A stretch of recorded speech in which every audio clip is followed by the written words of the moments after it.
문학까지 제일 시원하거든요. 오셨으니 고려로 치면 왕을 만나러 가는 거고요. 네?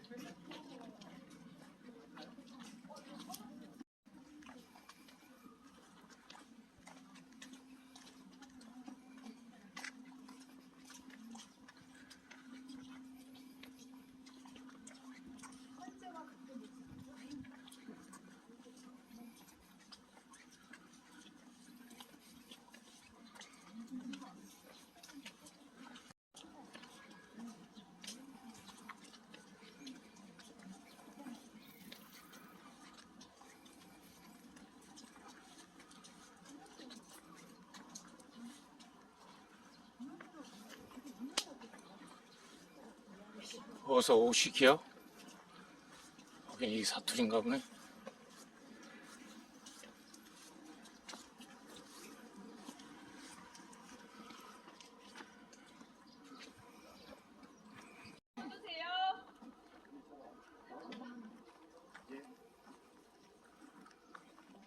네, 두 분 빼고 15분 그냥 끊어주세요.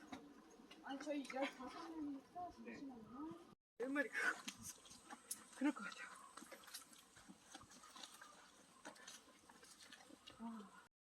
강화도는 큰 나무라고 표현을 하더라고요. 여기 이제 지자체마다 다른데 보통 보호수죠, 그죠? 예. 근데 큰 나무라는 것도 참 좋은 표현 같아요. 여기 이제 요 내용을 제가 한번 보면 꼭 있는데요. 400여 년 됐습니다. 지금 2025년이니까 거꾸로 돌려보면 1600년대 어간이 되겠죠. 임진왜란이 막 끝나고 1599년쯤에 임진왜란이 끝나거든요. 그리고 이제 이듬해 1600년이 되죠. 뭐 그때 거기 쓰지 않겠지 뭐 어쨌든. 그리고 얼마 안 지나 16년 정도 지나서 정묘호란이 일어나고 또 얼마 안 지나서 영자호란이 일어납니다. 말하자면 400년 전은 전쟁의 시기였어요. 강화도도 비껴가지는 못합니다. 자, 그런데 이게 400살이라면 우리가 짐작해 볼 수 있겠죠. 인조 때에 여러 정각과 행궁을 세울 때 심었던 나무로 추측된다. 영자호란을 겪으면서 옛 건물들은 불에 타 소실되거나 오래되어 무너지고 지금은 유수부의 동헌, 이방청만이 대수되어 남았는데 그 옆을 지키고 서 있는 이 나무는 영역의 겨울 속에서도 고궁터를 찾는 길손을 말없이 지켜보고 있다. 코로나 전까지는요, 저도 뭐 나무에 크게 관심을 갖진 않았습니다.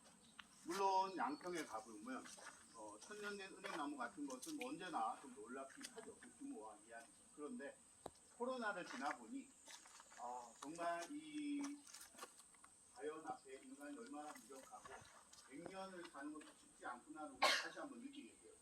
그리고 뒤돌아보니 우리 주변에는 그 많은 전쟁과 그 많은 산업화의 발전과 변화 속에서도 쉽지 않고 살아남은 나무도 있더라고요. 예, 서울에도 많이 있고 그리고 또 지방으로 나오면 만날 수가 있는데 여기 이 400년 나무는요 여러 차례의 전쟁과 전투를 지켜봤습니다. 아마 이 나무가 어린 시절에 기억하는 전쟁은 아마 병자호란이었을 겁니다. 그때는 조그만 나무였거든요. 그리고 쭉 자라면서 여기에 새롭게 다시 건물이 들어서면서 사또가 와서 호령하는 것도 보았을 겁니다. 그리고 세월이 지나서 뜻하지 않게 푸른 눈에 군인들이 여기를 휘젓는 사건도 보았을 것입니다. 1866년 일어났었던 병인양요였습니다. 그리고 천주교에 대한 박해도 지켜봤을 거고요. 그리고 강화가 변해가는 모습도 봤을 겁니다. 나중에도 나오겠지만 우리 강화의 리즈 시절이라고 할까요? 제일 잘 나가는 때가 있습니다. 언제였느냐? 1970년대. 인구가 최대였습니다. 물론 이제 고려 때 수도였던 그때를 빼자면 긴 역사 속에서 강화도가 정말 인천의 굴지의 장소가 되었던 게 1970년대예요. 인구가 10만이 넘었어요. 지금 강화가요. 인구가 몇 명이냐면 강화 본선만 딱 놓고 보면 한 5만, 한 6만 명 정도 됩니다. 그런데 강화가 요즘 인구가 조금씩 늘고 있어요. 뭐 때문에? 서울이나 경기에서 은퇴하시고 와서 산다고 여기 오시는 분들이 좀 되세요. 강화 입장에서는 도움이 될까요? 안 될까요? 당연히 되죠. 그런데 아쉬운 게 있어요. 뭐가 아쉬울까요? 오시는 건 고마운데 계속 오실 때마다 강화 전체 인구의 뭐가요? 연령이 올라가요. 사실은 그 다음 세대를 책임지는 우리 어린이나 청소년이나 대학생들이 들어오기를 바라겠죠. 어디나. 예, 그런데 이제 점점 인구는 어디나 줄어드니까 사실은 어르신들이라도 오시면 좋은 곳이에요. 다만 강화는 관광객이 워낙 많기 때문에 이렇게 쓰러져가는 도시처럼 잘 느껴지습니다. 그럼에도 불구하고 산업화를 지냈던 도시였을 때가 있으면 1970년대 겁니다. 아마 그때를 기억할 겁니다. 그리고 조용 변해가는 모습 속에서 이제는 관광객들이 우리 역사를 찾아서 이야기를 찾아서 많이 오거든요. 자, 바로 여기가 동헌입니다. 우리 흔히 말하는 사또가 일하는 업무 공간입니다. 네. 업무 공간인지 어떻게 아느냐? 잘 보시면 색이 쫙 칠해져 있을 겁니다. 사또가 잠자는 공간은 이렇게 색칠하면 안 돼요. 왜냐? 이렇게 색칠한 공간은 임금과 왕비를 위한 공간입니다. 임금과 왕비를 대신해서 정치하는 공간만 이렇게 단추로 칠할 수 있습니다. 그게 아니면 어디 칠하느냐? 우리 절에 가면 있잖아요. 신이 머무는 공간을 칠할 수 있어요. 불교 공간, 또는 사당, 공자님이 계시는 거 이건 가능합니다. 그냥 일반인들은 안 돼요. 그래서 스님이 주무시는 방도 원래 칠하지 않습니다. 말하자면 사또지만 임금을 대신해서 백성과 함께한다는 뜻으로 여기 딱 오셔야 되는데 여기 있는 사또는 다른 동네 사또랑 달라요. 네. 예를 들면 지자체만 놓고 보자면 강화군이랑 그 다음에 저기 어디입니까? 은평구랑 지금은 대한민국에서 레벨이 같죠. 하지만 인구수의 차이가 나죠. 예, 우리 은평은 한 45만 되고요. 예, 여기는 한 6만 됩니다. 급은 같더라도 은평이 훨씬 더 많은 권한과 예산을 가지고 있습니다. 근데 조선시대 강화는 좀 달랐어요. 어느 정도였느냐? 여기는 유수라는 사람이 유수는 누구냐? 조선에 4명 있거든요. 도성을 지키기 위해서 동서남북으로 포진하고 있는 동네입니다. 그래서 그 다음에 강화, 수원, 그리고 하나가 광주. 왜 광주냐? 여기에 남한 사슴이 있기 때문에. 그래서 이 4곳에는 임금이 정말 믿고 맡길 수 있는 자를 보냅니다. 그래서 급이 차관급이에요. 굉장히 높은 사람이 와서 지내는 곳이죠. 말하자면 여기는 행정도시 겸 군사도시입니다. 그렇기 때문에 사또가 군복 입고 근무를 하는 그런 공간이기도 합니다. 바로 그때의 모습을 여기에 잘 표현을 해 두었습니다. 그리고 강화는 반드시 해야 될 역할이 하나 더 있어요. 강화는 그게 바로 뭐냐면 왕실의 가장 중요한 서적들을 보관하는 왕실 도서관이었습니다. 왕실 도서관 이름은 정조가 규장각이라고 지었어요. 원래는 창덕궁 안에 있었는데 나중에 창덕궁 안에서 화재가 빈번하니 이 불타면 곤란하지 않느냐. 외적이 쳐들어오면 챙겨가기도 힘들다. 역사를 볼 때. 그러니 외적으로부터 지킬 수 있고 그리고 이 자빈들이 잘 닿지 않는 그런 공간에 특별한 책들을 모아두자. 해서 말하자면 규장각 분관을 두었어요. 분관인데 사실은 좋은 책이 더 많아요. 예, 그래서 여기는 왜 규장각이라고 불렀습니다. 무려 5천여 권이 넘는 책들이 존재를 했었고요. 그게 이제 저 옆에 보이는 저 건물입니다. 물론 저거는 최근에 다시 지은 거고요. 그래서 이 도서관을 지키는 것이 또 여기 사토의 큰 임무입니다. 바로 그런 중요한 임무를 하는 공간이 도시에 원래 여기는 고려시대에 왕이 머물렀던 곳이었습니다. 고려 동서라고. 하지만 우리가 39년을 버티다가 결국은 점점점 강해지는 그 몽골과 맞서 싸울 수가 없거든요. 불가능한 일이 되거든요. 그래서 결국 그들도 지쳐요. 이 조그만 고려라는 나라가 끝끝내 버티고 있으니까 면도 안 쓰고 그렇다고 와서 이 국토를 짓밟아도 나오지도 않잖아요. 그래서 안 되겠다 해가지고 서로 강화를 합니다. 협상을 합니다. 물론 이제 협상에서는 우리가 갑이 될 수는 없죠. 하지만 몇 가지는 보존받았습니다. 제일 중요한 게 뭐냐? 왕실 보존을 받았습니다. 대신에 세금과 이런 건 엄청 우리가 내어주게 됩니다. 그러면서 여기 있던 도읍지를 폐쇄하고 개경으로 돌아가기로 했거든요. 근데 원나라 입장에서 보자면 불안하잖아요. 얘네들 또 말 안 듣고 갑자기 돌아가면 또 긴 시간 고려랑 싸워야 되지 않습니까? 그래서 뭐라고 했냐면 야 너네 손으로 궁궐 또 궁궐을 대체를 할 수 있는 커다란 건물들 다 없애고 와라. 우리 관리를 보내서 확인하겠다. 그래가지고 우리가 어렵사리 만들고 40년을 지켜온 이 터전을 우리 손으로 다 부셨대요. 그래서 우리 눈으로 확인되는 거는 고려시대 게 하나도 없습니다. 왜냐하면 고려시대 철저하게 부셨기 때문에. 왜냐하면 그들이 직접 와서 눈으로 보고 갔어요. 그러면서 이 강화가 자랑할 만한 유산들이 어쩔 수 없이 많이 사라집니다. 팔만대장경이 보관되어 있었던 그 늠름한 절, 선원사마저도 역사의 흔적도 없이 사라졌습니다. 하지만 여기가 좋은 장소라는 건 다 알죠. 읍내가 다 보이거든요. 그리고요, 더 중요한 건 오늘 너무 더워서 안 올라가겠지만 이 길 따라 쭉 올라가면 저 끝에 가면 북문이 있습니다. 강화성 북문. 거기 딱 올라가잖아요. 그럼 북녘이 보여요. 여기로 온 이유는 단 하나입니다. 개경과 가깝기 때문에. 예, 옛날에는요 도성을 버리고 멀리 가잖아요. 그걸로 나라가 망하는 것입니다. 그래서 언제든지 우린 되찾겠다라는 의지를 보이면서 산으로 올라가면 개경이 보이는 거예요. 예, 바로 그런 땅에 만들어진 천혜의 공간이 바로 이곳이다. 고려 궁서가 있었던 곳이다. 라는 것도 기억하시고요. 잠깐 올라가서 바라보고 옆으로 한번 가보겠습니다.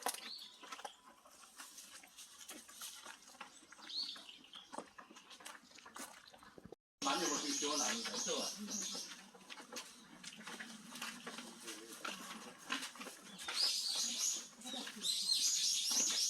여기 뭐 일단 앉으셔도 좋을 것 같아요.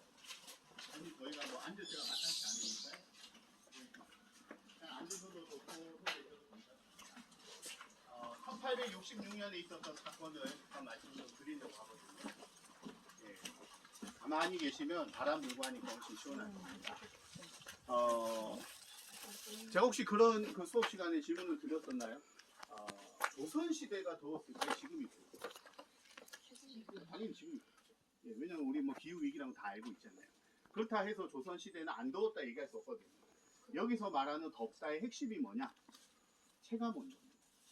조선 시대는 모든 집들이요 어떻습니까? 초가 아니면 이런 기와죠. 반드시 건물이 뭘 가지고 있다? 그늘을 가지고 있어요. 예. 그러면 바람골이 생깁니다. 기본적으로요. 게다가 땅이 다 어떻죠? 예, 아스팔트가 하나도 없잖아요. 예, 사실 우리가 살고 있는 도시는요, 이 아스팔트의 열을 이루 말도 못합니다. 예. 게다가 건물들이 쭉 들어서 있잖아요. 이 건물들이 어떻게 하냐면 빛을 흡수해 버리거든요. 그리고 저녁 되면 내뿜어요. 예, 그러니까 온도가 떨어지기 힘듭니다. 게다가 우리는 에어컨을 돌리잖아요. 차들도 에어컨 돌리지 않고 뜨거운 바람이 어마어마하거든요. 그런 측면에서 보자면 조선시대나 고려시대나 아마 이런 더위도 견딜만 했을 거예요. 대신에 그 견딘 느낌이 어느 정도냐면 지금 느끼시는 이런 이것만 해도 어우 살만하다 했을 거고요. 그리고 뜻밖의 그때도 뭐가 있다고요? 얼음은 있거든요. 예, 겨울에 얼려놓은 얼음이 상하지 않고 여름까지 거의 옵니다. 그걸 다 쓰기도 하고요. 뭐 등록도 하는데 양반일수록 더위를 나기가 어려워요. 왜 그렇죠? 네, 이 상태로 있어야 되잖아요. 아무리 더워도 밖에 나갈 때 다 입고 얼마나 좋겠습니까? 체면이라는 게 이렇게 무서워. 예, 그럼에도 불구하고 아무튼 요 정도 느낌. 그러니까 말하자면 지금 우리가 살 바람 불고 살짝 느껴지는 요게 우리 선비들이 우리 백성들이 아 시원하다 견딜만하네 그 정도라 느끼시고요. 강화도는 정말 역사상 최고의 강적은 몽골이었습니다. 근데 몽골도 막아냈던 곳이에요. 다만 그 후에 청나라 때 청나라는 못 막아냅니다. 그거는 강화의 문제가 아니었어요. 사람의 문제였습니다. 강화를 지키라고 사람을 보내놨는데 강화를 지킬 생각은 전혀 하지 않고 역사를 보니 강화는 누구도 쳐들어오지 못한다. 버티기만 하면 나는 공신이다. 풍악으로 올려 놀아. 실제로. 예, 기가 막힌 일이 실제 벌어졌습니다. 근데 이 사람을 누가 보냈느냐? 아버지가 영의정이었는데 영의정이 내 아들 거기 보내놓으면 전쟁은 아무튼 끝날 거고 그러면 내 아들은 공신을 하고 보내놨어요. 그러니까 이런 마음에 왔던 사람이 백성 돌볼 리가 있겠습니까? 그럼에도 불구하고 백성들을 돌보기 위해 파견된 사람도 있었어요. 근데 결과적으로 어떻게 됐느냐? 풍악 올리고 놀고 있으니까 기강은 해이해지고 명령체계는 돌지 않고 여기 아까 넘어오실 때 강화대교 넘어오셨겠지만 그 건너편 김포거든요. 김포 문수산성에 용골대라는 청나라 장소 올라서 딱 보니까 상황이 보이잖아요. 좀 이상한데? 움직이고 하는 것들이 일사불란하지도 않고 뭐가 이상해. 야 요거 틀림없이 뭔가 있다. 알아봐 했더니 아니나 다를까 예 말하자면 우리 옛날에 놈 있었잖아요. 이상한 놈 나쁜 놈 이런 거 할 때 나쁜 놈은 얘기 안 해도 주민들이 다 얘기해요. 욕하게 돼 있습니다. 아 이미 백성들로부터 마음이 떠났고 그자는 자기 재물만 하고 실제로 어떤 일이 있었냐면요. 왕실에 예 왕자들 공주들 또 대비마마 왕비를 모시고 들어가야 되는 그거를 갖다 줬는데 뭐였냐면 자기 재산부터 챙겼어요. 그래가지고 막 상궁들이 막 화를 내고 막 자결하고 이런 일까지 벌어집니다. 왜냐하면 뒤에서 막 청나라 군대 온다고 하는데 막 급박한데 마음은 급한데 배를 안 내줘요. 뭐 때문에? 자기 재산 들고. 그러니 이게 소문이 안 나겠어요. 용골대가 요거다. 기습을 해도 충분히 이깁니다. 예. 그래가지고 밤에 뭐 하냐면 가옥을 뜯어가지고 뗏목을 만들면서 싹 넘어가요. 그럼 넘어가는데 그걸 지켜보는 사람이 있겠죠. 누가 그걸 지키고 있었느냐? 충청도에서 군사들이 올라서 지키고 있었습니다. 그 군사를 지켰던 사람들이 누구냐? 바로 훗날 구운몽을 쓰는 서포 김만중의 아버지가 와서 지키고 있어요. 그럼 어떻게 합니까? 싸우는데 되질 않죠. 응원군이 와야 되는데 오질 않아요. 왜냐하면 이 군사 체계가 지금 완전히 무너져 있습니다. 그리고 이제 막 사람들이 놀라니까 가가지고 막 사또 지금 그냥 얘기를 했겠죠. 뭐라고 이야기를 하느냐? 그들이 여기 넘어왔을 리가 없다. 뭔 소리야? 지금 보고 와가지고 보고를 하는데 안 믿는 겁니다. 그 놈들이 날개가 있어 새갈에서 날아왔겠느냐 하면서 막 버티는 거예요. 그리고 이제 또 다른 군인이 와가지고 큰일 났습니다. 이 난리를 치는 거예요. 그러니까 이 뭐가 잘못됐다고 느끼죠. 그래서 어떻게 했느냐? 바로 자기 재산부터 챙겨가지고 다시 도망가요. 그러니 어떻게 해요? 지킬 수가 없죠. 그래서 이 천혜의 강화가 처음으로 뚫리게 돼요. 사실 이제 그때 빼면 강화는 여전히 특별한 곳이었어요. 그렇기 때문에 외 규장각도 만들어졌죠. 근데 말씀드렸듯 프랑스가 올 거라고 누가 상상했겠어요? 또 프랑스 왜 왔을까요? 원래 프랑스는 영국을 비롯해서 저기 유럽에 있는 9나라와 더불어서 어디를 공격하고 있었냐면 중국을 공격하고 있어요. 중국이 먹을 거리가 많잖아요. 네. 그런데 마침 중국을 공격하다가 중국의 황제가 도망가고 이런 일이 벌어지면서 약간 소강 상태가 됐어요. 그러니까 이제 중국 내에서 전투가 벌어지다가 잠깐 멈추는 사이에 하필 조선에서 그중 어떤 일이 일어났냐면 조선 입장에서는요. 지금 중국에 난리가 난 거 아닙니까? 예, 뭐 그 약간 이게 비슷할지 모르겠는데 요즘 느낌으로 보자면 어느 날 뉴스를 봤는데 미국이 외계인에게 공격당하고 트럼프가 피난 갔다. 이거랑 똑같은 거예요, 우리에게. 충격받았거든요. 그게 도대체 이 공격해온 유럽은 어떤 나라인가? 지금까지 알려진 정보는 너무 파편적이고 없어요. 그래서 보다 정밀하게 알아야겠어요. 그래서 어떻게 했느냐? 마침 우리나라의 유럽인들 중에 누가 들어가 있었냐면 프랑스인 신부님들이 들어가고 있어요. 12분이 오셨어요. 존재는 알고 있었는데 그냥 모른 척했어요. 하지만 이제 모른 척할 수 없죠. 불러가지고 얘기를 해요. 너희 나라 어떤 나라냐? 정보도 없고 그 다음에 뭐 프랑스의 왕과 만날 수 있었을까요? 그때는 프랑스 왕이 없었어요. 근데 그게 중요한 게 아니라 우리는 선교 활동을 하러 왔지 정치를 하러 온 것이 아니에요. 그렇기 때문에 중간에서 중재하기 어렵다는 얘기를 합니다. 결국 이것이 하나의 중요한 진리가 돼요. 그렇지 않아도 지금 사회 질서를 어지럽히는 천주교에 대한 탄압을 하라고 상소가 빗발치고 올라왔는데 약간 물리고 있던 상태였거든요. 그런데 내 말도 듣지 않고 그러다 보니 안 되겠다. 이들은 쓸모가 없다. 오히려 정치적으로 이들을 눌러서 우리가 그들의 저항한다는 모습을 보여주는 것이 이롭겠다 해가지고 그들을 탄압합니다. 9명이 붙잡혀서 처형이 됐어요. 당연히 프랑스인뿐만이 아니라 신주교를 믿는 조선인 수천도 그때 박해를 당했습니다. 이걸 병인박해라고 했어요. 그때 살아남은 프랑스 신부님들이 대탈취를 감행해가지고 중국까지 가는 성공합니다. 중국에 갔더니 프랑스 제독 로즈가 있었거든요. 로즈를 찾아가서 얘기하면서 조선에서 이만저만한 일이 있었다. 조선은 알고 있었죠, 당연히. 그러나 특별히 갈 일이 없었어요. 그래, 요 얘기를 딱 들으니까 로즈가 안 그래도 지금 중국에서 특별히 할 일이 없는데 조선이란 나라에서 빌미를 줄 꼴이 오케이, 가겠다. 너희들이 우리 프랑스인 9을 죽였으니 한 명당 1000명씩 해서 9,000을 죽이겠다. 그게 싫으면 뭐 해라? 문을 개방해라. 하고 온 거예요.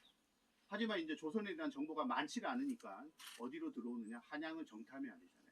그럼 한양으로 보내려면 어디? 강화를 일단 점령하는 게 옳다 해서 강화로 온 거예요. 그리고 강화로 왔는데 우리가 그들을 못 막아낸 거죠. 그들이 여기를 차지합니다. 그리고 뭐 하느냐? 배를 띄워서 어디까지요? 오늘날 저기 합정역까지 막 사람을 보냅니다. 가가지고 조선 사정을 막 봐요. 조선이 혹시 항복할 그런 낌새가 있는지 어떤지 봤는데 조선은 전혀 항복할 생각 없고 군대를 모으고 있다. 강화를 치기 위해. 그래 이거 안 되겠는데 하고 여기 와서 있었는데 어떻게 할까 하고 있는 동안 이제 양원수 장군을 비롯해서 특수부대가 강을 도하해가지고 넘어와서 공격을 합니다. 사실 조선을 좀 우습게 봤거든요. 양원수가 데리고 온 군대는 사실 호랑이를 잡던 군인들도 좀 있었단 말이에요. 그 호랑이 잡던 사람이 프랑스인이 무서워하겠습니까? 그리고 그들이 일격을 가해가지고 결국은 프랑스를 물리치는 데 성공을 합니다. 사실은 프랑스가 방심했던 탓이 크지만 어쨌든 프랑스로서는 패퇴하게 돼요.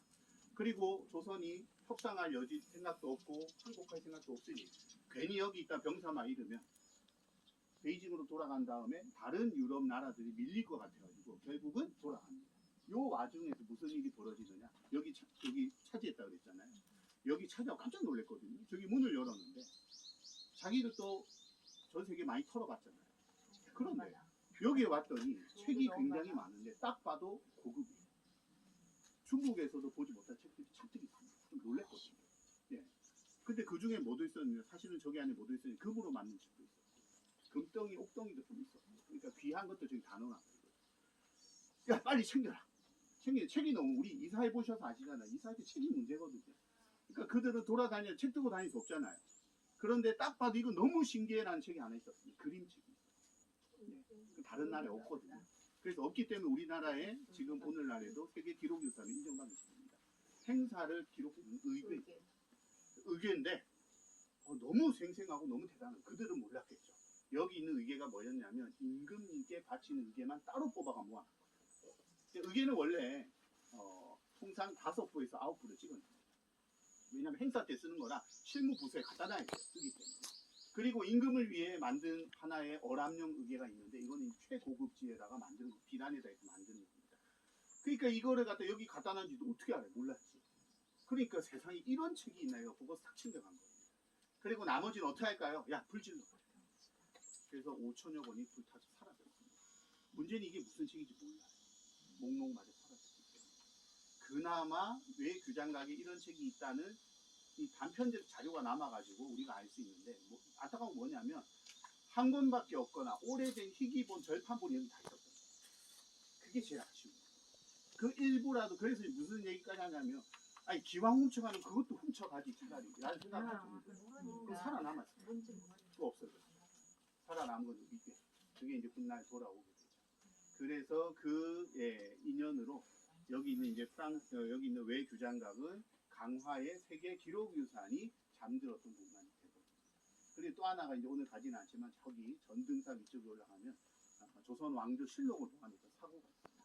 예, 게다가 8만 대장경이 원래 있었잖아요. 지금 이제 옮겨가지고 어디를 해인사로 가 있지만 그러니 세계 기록유산 3건이 강화에서 탄생하거나 강화에서 지냈거나 그 이후로 강화는 세계 기록유산의 도시가 되버렸죠. 바로 그 유서 깊은 장소다 말씀드리고요. 예, 안은 조금 시원할 겁니다. 예, 얼른 가서 안에 그 기록 유산과 그 당시의 모습을 한번 제가 실로 열고 일하는 의계가 무엇인지 들어가시면 바로 약간 공격적이고 그래야 돼. 너무 그거 짜증.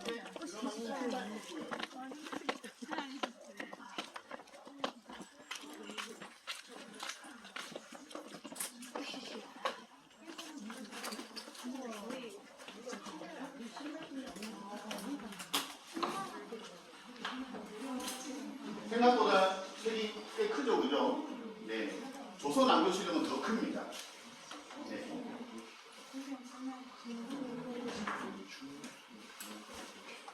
왕실의 보물창고 이렇게 돼 있죠. 네, 여기 나와 있죠. 어람용 왕을 위해서 하나 특수 제작한 것과 실무로 제작한 것 분상용 5에서 9부가 제작이 되었고요. 왕이 보고 오케이 하면 이제 실무부서에 딱 놓을 수 있게 됩니다. 나머지는 이제 기본적으로 나라의 일을 돌보는 곳이니까 그 일을 이제 관리하는 데가 주로 예조거든요. 예조, 춘추관, 의정부뿐만 아니라 혹시 불탈 때 대비해서 여기저기에 문에 모았던 것이다. 그 중에서 이제 최고급이 여기 있었던 것이다. 그래서 뭐 그 내용 안에 있는 것들 이렇게 보시면 되고요. 그래서 프랑스인들도 봤을 때 이게 중요하다는 걸 알고 시간 없고 그리고 이게 행사나 이런 데 쓴다는 것을 아는 거죠. 왜냐하면 이게 컬러풀한 식이 많지가 않거든요. 그리고 이미 중국을 털었기 때문에 중국에서 식 많이 봤잖아요. 한자의 수준도 있는 거예요. 굉장히 수준 높고 잘 써진 당연한 우리나라 최고의 사자반들, 한석봉 같은 사람들이 다 쓰는 거거든요. 그렇게 해서 만들어 놓은 것이다. 그리고 이런 이제 두루마리로 해가지고 길게 만들어 주는 거예요. 긴 거는요, 길이가 30m 넘습니다. 생각해 보세요. 1700년 그 자리 서가지고 예행연습 하는 거예요. 야, 너 이 자리 서. 야, 너 옷 안 맞다. 이런 식으로 해가지고 하는 겁니다. 그러니 이제 이 행사라는 게. 그럼 이거 왜 만드느냐? 그러면 중국에도 있는 거 아니에요? 없어요. 왜 그러면 없고 우리는 있느냐? 기본적으로 예라는 것을 지키기 위해서 우리는 엄청 노력했죠. 왜냐? 명나라가 망했기 때문에.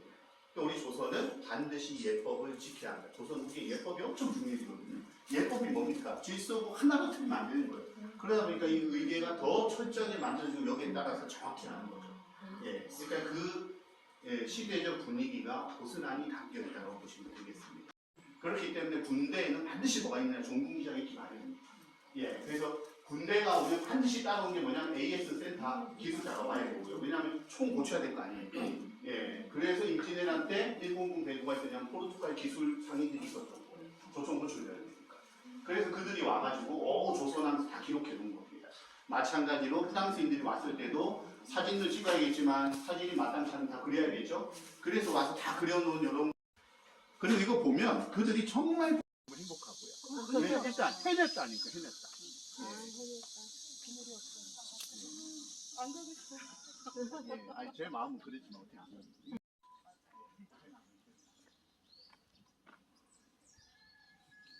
오늘도 아마 제법 기억이 남으실 겁니다. 예, 오늘은 크다니까 눈맛이 좋고요. 번잡하지 않습니다. 저희 스스로만 조금만 힘내서 다니면 아마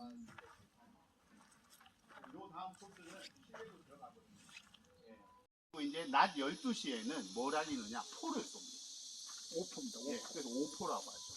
꽝 하고 포를 쏘면 사람들이 다른 시간은 모르다가도 아이고야 밥 먹을 시간 됐네 12시는 이걸 아는 거예요. 예. 우리 어렸을 때 그걸 듣고 살았거든요. 아, 예. 와, 신기하다. 네, 네. 목포에 가면 오포대 맞습니다. 예. 제가 그래서 목포고등학교 나왔어요. 예, 예, 맞아요. 그러세요? 나 목포고등학교 나왔어요. 예. 지역에 가면 이제 이렇게 그런 포대들도 현재 남아 있는 곳들도 있고. 예. 그래서 오포라는 개념이 이제 그렇게 나오고요. 기본은 이제 종인데 들리냐라고 하는데 들릴까요 안 들릴까요? 잘 들립니다. 왜냐면 지금처럼 이 생활 종이 시끄러울 때가 아니고 예. 이제 우리 종은 울려 퍼져 나가잖아요. 예. 그래서 소리가 들려요.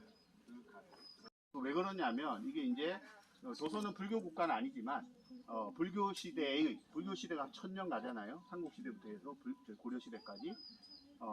그러다 보니 이게 불교가 아니라 그냥 일상생활 용어처럼 돼버린 게 바로 뭐냐면 불교에서는 부처가 있는 수미산을 기준으로 동서남북에 8개의 우주가 있다고 봐요.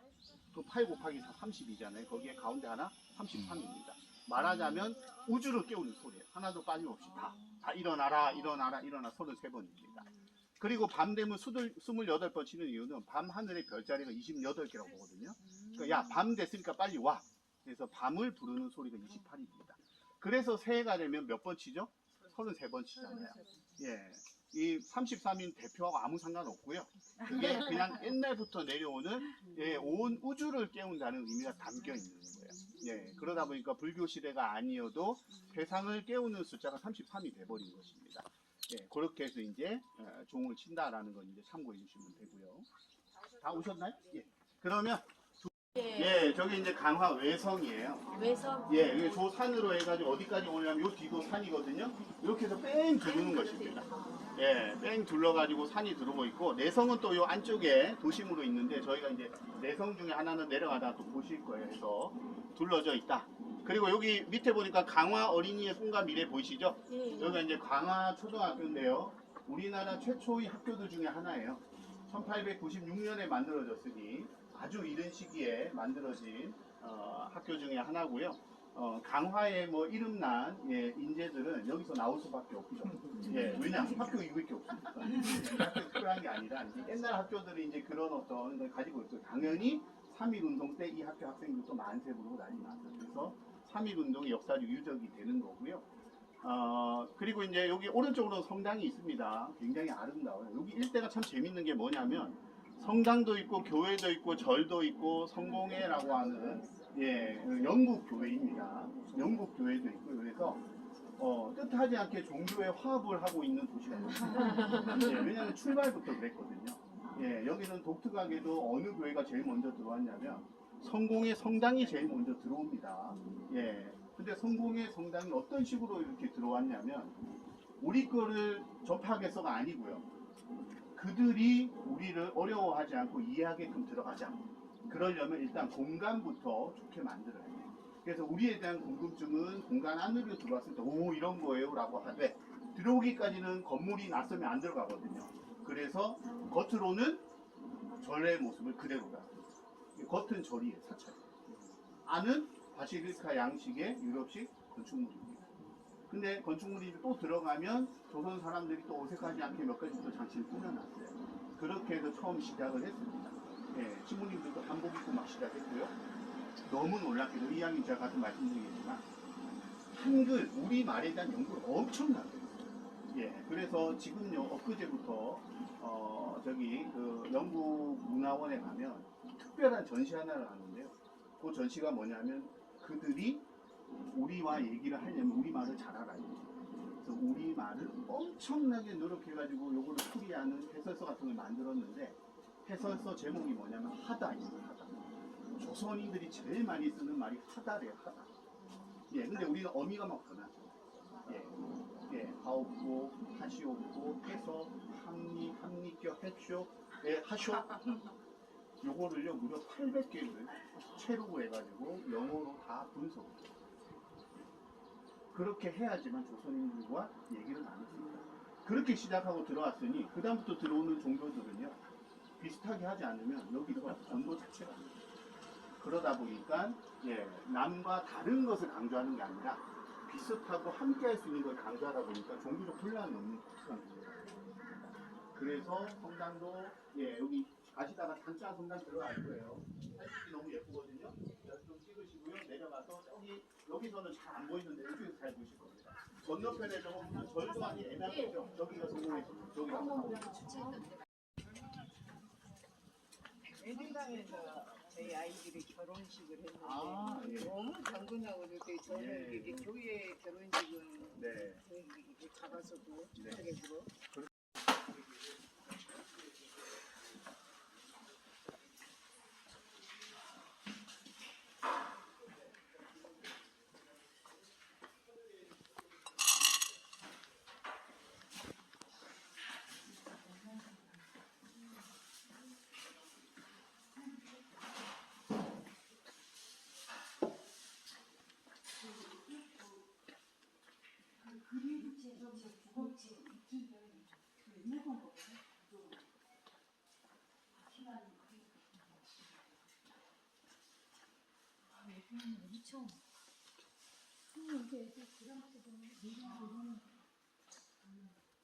이거 부조로 돼 있어요. 부조로 그림이 아니라.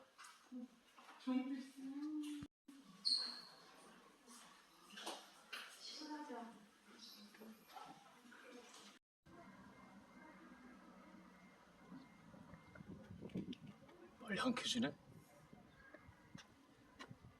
기본적으로 이제 저 소마가 있는데 아래는 큰 모양이지만 그 위에는 십자가예요. 네, 십자입니다. 그리고 여기 공포도 보면요, 여기 기둥과 지붕 사이를 포라고 하는데 포에도 뭐가 있죠? 십자 무늬가 있죠. 예, 예, 다 십자가 기본. 예. 그리고 위에도 십자가가 있죠. 네. 그래서 기본은 절이되 살짝 안쪽에는 섞어놨어요. 사람들이 십자에 대해서 거부감 없이 그냥 자연스럽게 하기 위해서요. 되게 섬세하다. 예, 이쪽으로 오십시오. 삼태극으로 딱 위장을 했네요. 삼태극만 보게 딱 되지 사람이. 진짜 잘만 보면 네. 저기도 교회가 있는데 교회 많아. 예, 밤이 이제 소수 많이 진영에 돼 있죠. 이제 안으로 들어갑니다. 신발 감나무 126년. 여기는 보리수 나무네.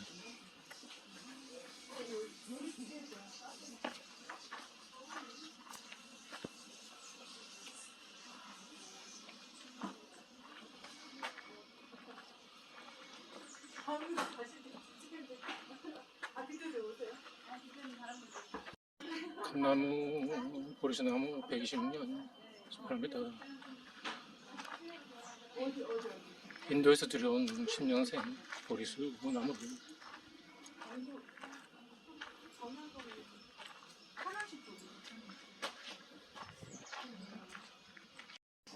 여기 그 강화도는요, 성공회가 지금도 꽤 많은 그 뭐라고 할까 신도분들이 계시고 잘 운영이 되고 있어요. 왜냐, 우리나라에 처음 발신을 한 데가 여기거든요.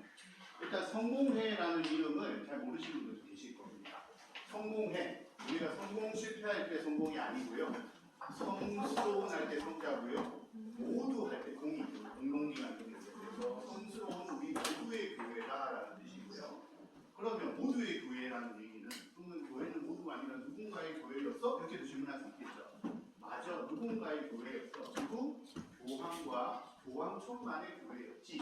라고 누가 얘기를 하냐면 영국에서 얘기를 하는 거예요. 사실은 그 당시에 그 뭐라고 할까요? 십자군 전쟁이라는 200년 동안의 전쟁이 끝난 다음에 과연 이 교회가 신의 뜻을 섬기고 지키면서 잘 이 사회를 이끌어가는가에 대한 의문이 생깁니다. 왜냐하면 분명히 그들은 얘기했거든요. 성전이고 하나님의 뜻이다 했는데 결과적으로 200년 동안 싸웠는데 못 이겼어요. 그러면 사람들이 이상하잖아요. 그런데 신심을 다해 싸웠다면 의심을 안 할 텐데 싸우는 도중에 사람들이 보였던 욕망이었어요. 정말 하나님은 핑계였고 사실은 땅을 차지하고 싶었고 권력을 차지하고 싶었고 바꾸던 해가지고 다 녹여야 되는데 거꾸로 가버렸어요. 어떻게 가버렸느냐? 속인 거죠. 이제는 이제 헌금도 잘 안 들어오고 의심하기 시작하니까 뭐라고 그러냐면 우리 교회가 너희들한테 해줄 수 있는 게 있어. 그게 바로 그 유명한 면죄부입니다.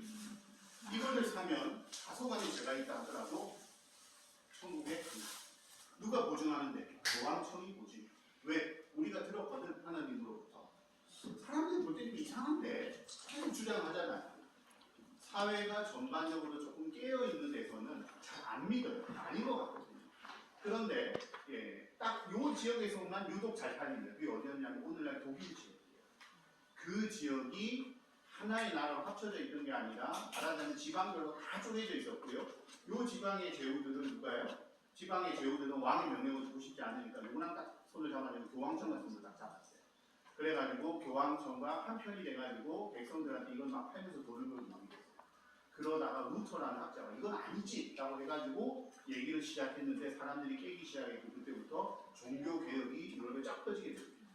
그러면서 사람들이 무슨 생각이냐면 우리는 신부님이 하는 얘기가 추기경이 하는 얘기가 교황이 하는 얘기가 하나님의 뜻이고 성경책의 얘기인 줄 알았는데 아니라는 거예요. 근데 읽어본 적이 없잖아요. 읽을 수도 없어요. 라틴어라. 그런데 루터라는 교수가 내가 성경책 1쪽부터 끝쪽까지 다 읽었는데 면죄부 팔지 말라는 식의 얘기는 있어도 팔아야 된다는 없다 이거예요.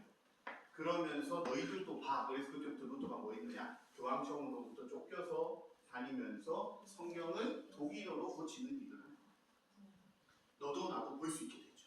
그래서 사람들이 성경책을 직접 보면서 뭐야? 아니네? 알게 된 거죠. 그래서 성경책의 내용대로 나는 따로 할래라는 사람도 나타나기 시작을 하고요. 이게 이제 모든 사람이 다 해석할 수는 없죠. 어떤 사람들은 성경에 나온 얘기 중에 이런 게 중요하다고 이제 주장하는 사람들이 나옵니다.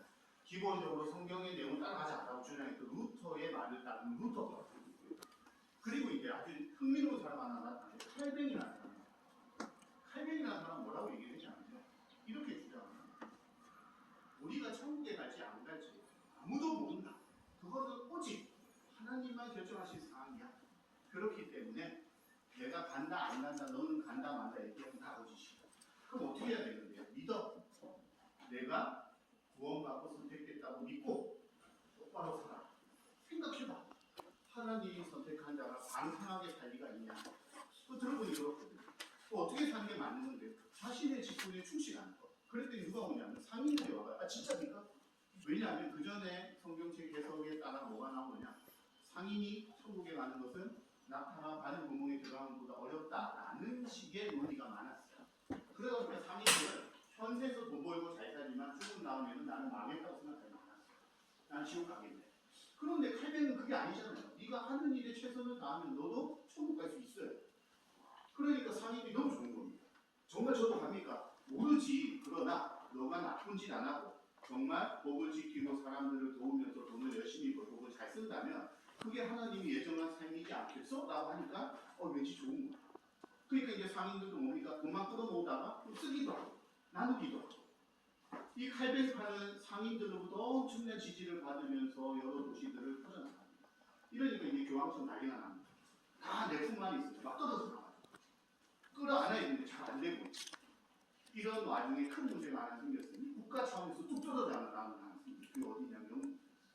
당시 영국의 왕 헨리 8세. 우리 지금 거의 영조 같은 스타일입니다. 자기가 모든 권력을 다 가지고 다 좋은데 딱 하나 못 가진 게 있어요. 권력도 갖고 대중적 인지도도 갖고 얼굴도 잘생겼고 덩치도 크고 목소리도 좋고 다 좋은데 인기도 폭발인데 딱 하나 아들이 있습니다. 아들이 있어야 이 모든 걸 물려줄 거예요.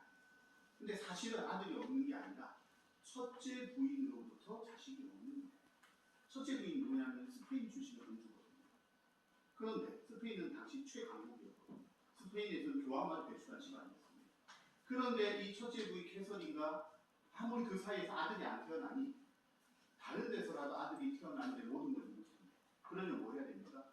이 동양 같은 거 후궁을 드리면 돼요. 근데 서양은 그런 개념이 없습니다. 서양은 무조건 하느님 앞에 결혼 딱 한 번만 한다. 왕도 한 번입니다. 그래서 우리는 잘 쓰지 않는 표현 사생활하는 표현이 유럽의 드라마 많이 나오는 거예요. 정식 부인이 아닌 다른 사람이 태어나면 그거는 후궁의 자식으로 법도 그 법 체계안에 들어오는 게 아니라 얘는 완전히 반쪽 왕이지만 안 쳐주는 거예요.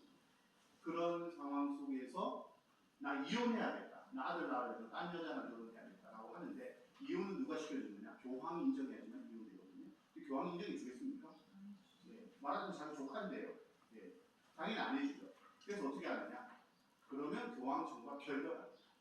근데 그게 가능했던 이유는 뭐냐면 영국 내에서 교황청에서 보낸 사제들에 대한 이 반감이 좀 크거든요. 그러니 왕을 중심으로 해서 교회 권리를 영국 내에서 차지한다면 괜찮겠는데 라는 사례들도 많았어요. 그러다 보니 이게 딱 모여가지고 우리는 독립해서 새로운 형태로 교회 운영하겠다. 어떤 형태? 원래 천주교식이 아니라 새롭게 나오는 개혁적인 교회 스타일을 하겠다라고 딱 떨어져요. 그러면서 생겼던 교회가 뭐냐면 영국 교회입니다. 근데 영국 교회 특징이 뭐냐면 떨어져는 나왔는데 무조건 영국 안에서 영국 교회만 믿어야 돼. 이렇게. 근데 나는 800파인데? 난 루터파인데? 이런 사람도 있어요. 그냥 우리 다 비슷한 거잖아. 이해해줘. 인정해줘. 안 해줍니다. 그러다 보니까 못 견딘 사람들이 어디로 갔느냐? 아예 자유를 찾아 새로운 지역에서 새로운 우리의 종교의 시대를 열겠다고 찾아가는 데 어디냐면 아메리카 대륙. 그래서 영국의 아메리카 대륙을 갔던 이유는 또 다른 형태의 박해가 벌어졌기 때문입니다. 어쨌거나 영국 내에서는 영국 교회라는 게 생겼어요. 영국 교회는 기본적으로는 성당의 체계를 가지고 오되 교회 교리와 이런 거는 어떻게 해요? 개혁 교회로 가지고 오는데 두 개의 장점을 다 같이. 그러다 보니까 영국 교회가 한번 큰 실수를 했죠. 자기 나라 내에서 떨어져 나간 새로운 종교들이 있잖아요. 그래서 밖으로 나갈 때는 이런 우를 범하지 않기 위해서 그들의 문화를 존중하고 있더라고요. 1890년쯤에 우리나라로 영국 교회가 오거든요. 근데 미국에서 온 이런 교회들보다 조금 늦었어요. 그러다 보니까 인천에 오긴 했는데 인천에 이제 우리나라 배 타고 들어와야 되니까 제국도에 도착을 했는데 선교 활동을 하려고 보니까 이미 개신교들이 여기저기 하고 있어요. 그리고 성당은 이미 그 전에 들어와서 하고 있고 우리 좀 우발주자잖아요. 어디서 시작해야 되지? 대도시로 못 들어가는 겁니다. 그래서 어떻게 했느냐? 인천에 도착했는데 강화도라는 큰 섬입니다. 그 인구도 좀 되대. 강화도부터 시작한 거예요. 시범상 와서 강화도에 있는 사람들과 함께 하려니까 형태도 이렇게 만들고 또 우리는 선발주자보다 훨씬 더 한국인들을 잘 이해해야 합니다. 아까 말씀드린 것처럼 한국인들의 어법이 너무 신기한 거예요. 왜냐? 영어랑 완전 반대편에 있는 말이에요. 우리말은요. 앞뒤를 바꿔도 다 먹습니다. 우리말. 가자 밥 먹으면 가자 해도 밥 해도 다 알아듣거든요. 왜냐? 우리의 언어 체계가 그렇거든요. 대신에 뉘앙스라고 하죠. 이 어감이라는 것은 우리가 뒤에 뭘 붙이느냐에 따라서 되는 게 달라집니다. 먹으러 갈까? 갈래? 갑시다. 가십시오. 조금씩 느낌이 다른 것을 다 알고 있죠. 그래서 이들이 보니까 한국인들이 제일 많이 쓰는 능동적인 형태가 하다인데 하다가 너무 많은 거예요. 쓰임이. 요거를 잘 연구를 하면 그들의 마음 깊이까지 이해할 수 있겠다. 그래가지고 그들이 한국인 이해하기 위해서 이거 다 수집을 합니다. 단어들. 이게 가능했던 것은 한국의 성경 만들기 작업을 하다 보니까 와 이거 한국인들에게 이 성경의 내용을 알게 너무 이게 쉽지가 않으면서 또 어떤 부분도 너무 쉬운 거예요. 이 차이를 보완하려면 어떻게 되냐 한번 사업을 해봤기 때문에 이번에 한번 잘해보자 했는데 이게 우리나라로서도 해본 적 없는 사업. 요 책이 근래에 발견돼가지고 우리 국문학사에 엄청나게 큰 쾌거가 됩니다. 왜냐하면 지금으로서는 사라져버린 우리의 고우잖아요. 유명한 바로 이 말들을 영어로 어떻게 이해를 했는지가 알 수 있는 거예요. 왜냐하면 이거를 만든 사람이 너무 많아요. 누구들은 신도들을 모아가지고 서로 얘기하는 거예요. 말하자면 500년 전에 세종대왕이 한글 만들 때와 거의 비슷한 느낌으로 정말 이거 하나를 만들기 위해서 노력을 다해가지고 만든 것이 영국의 도서관에서 발견됐죠. 그러니 그들이 얼마나 여기에 잘 들어오기 위해서 노력했는지를 거꾸로 알려주는 그런 거죠. 그러다 보니 그 후에도 상하지 않고 잘 지켜와서 이 모습이 오늘날 이르게 됐습니다. 여기서 보시면 어떻습니까? 안에 꾸며놓은 것들은 거의 저 공포나 이런 거는 궁궐에서 볼 수 있는 방식으로 꾸몄으니 왜 그랬느냐? 경복궁 지은 목수들이 들어갔죠. 그러니까 이제 경복궁에서 작업해봤잖아요. 그러니까 와가지고 실의 공간이니 저거 만들어도 혼나지 않겠지 해가지고 만든 것들이 경복궁에 사실 다 보이는 것 같아요. 그 말하자면 여기 오면 임금이 계시는 곳의 모습을 내가 느낄 수 있는 거예요.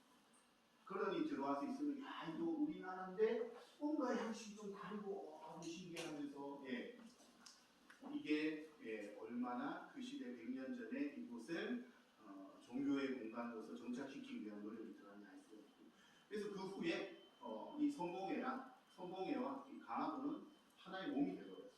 그래서 성봉회 성당이 여기만 있는 게 아니라 하도 성당이 여러 군데서 남아있습니다. 그렇게 해서 지금은 이렇게 개방이 되었기 때문에 아주 특별한 관광 자원으로서도 들어오고 우리가 볼 수 있고 근데 재밌는 게 한번 보세요. 보면 여기 그림들 보이시죠? 여기 이제 예수님의 일생을 쭉 그린 거잖아요. 지금 보면 여기 외국인 모습으로 돼 있죠.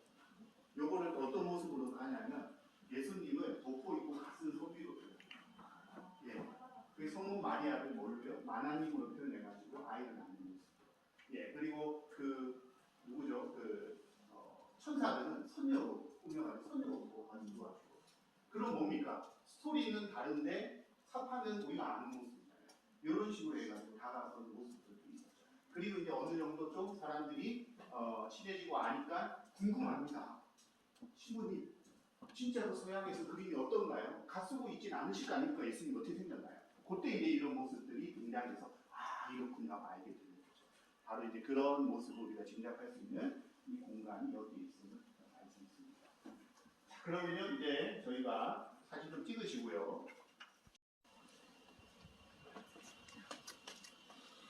제가 보니까 이거 오늘 없어도 될 것 같은데 차에다 두고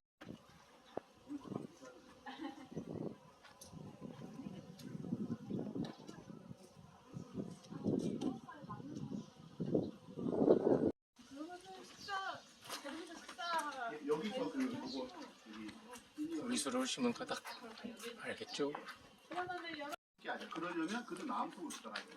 이게 별거 아닌가 지만 진짜 지나가고 그걸 해내셨기 때문에 100년이 지나고 오늘날에 이와 같은 자랑스러운 불산이자 종교의 건축물 그리고 사라진 게 아니라 지금도 여기서 예배드립니다.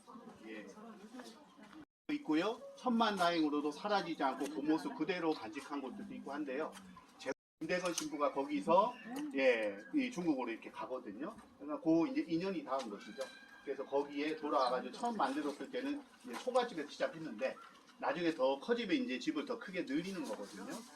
근데 이제 그때 모습을 다시 복원해 놓고 좀 커졌던 집도 있고, 그래서 보면 100년 세월 동안 어떻게 바뀌었는지가 잘 보이는 공간이 영상 강경이었대. 그대로 남았어요. 이게 1900년 건물이거든요. 영생. 그러니까 지금 125년 된 거죠.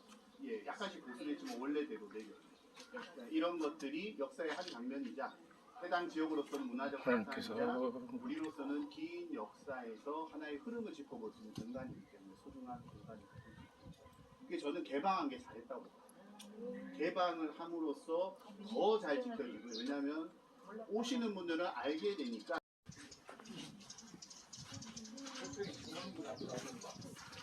전기에 대부분이야.